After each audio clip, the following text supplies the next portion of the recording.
Thuto e neela motho mafaratlhatlha a kitso mo botshelong. Re lemoga gore go le gantsi fa o sa rutega, ga o nne le lesego la go fitlhelela ditšhono tse dintsi. Mme fa o rutegile, go na le gore o ka kgona go fitlhelela ditlhokego tse di rileng mo botshelong, jaaka bana bangwe ba ba lesego ba ba ithutetseng go kgweetsa difofane, a ke re ke di-pilots, go kgweetsa dikepe, go ithutela dinaledi tse re di bitsang di-astronauts, go ithutela sele le sele mo botshelong, go kgweetsa dikepe jalo. Re bona ka jeko bana ba ba lesego ba nna le ditšhono tse dintsi tse di farologaneng ka ntlha ya thuto. Mme fa motho o sena lesedi la sepe fela mo botshelong, o aga ka nako tse dintsi o phelela mo tlhakong.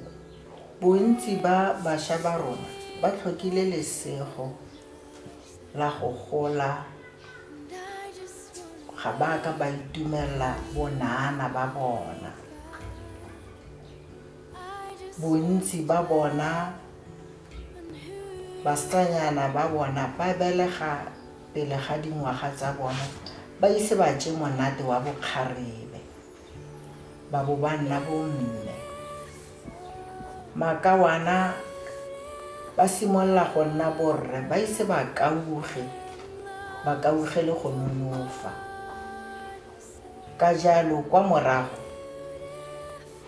gore ba je monate wa bokau le bokgarebe ba bona, ba be ba simolola ba imelwa ke merwalo ya gore ke batsadi. Mme ntse go le yalo, bontsi ba bona ga ba golele ko pele, ba be ba simolola ba metswa ke lerua la nnotagi le diritibatsi.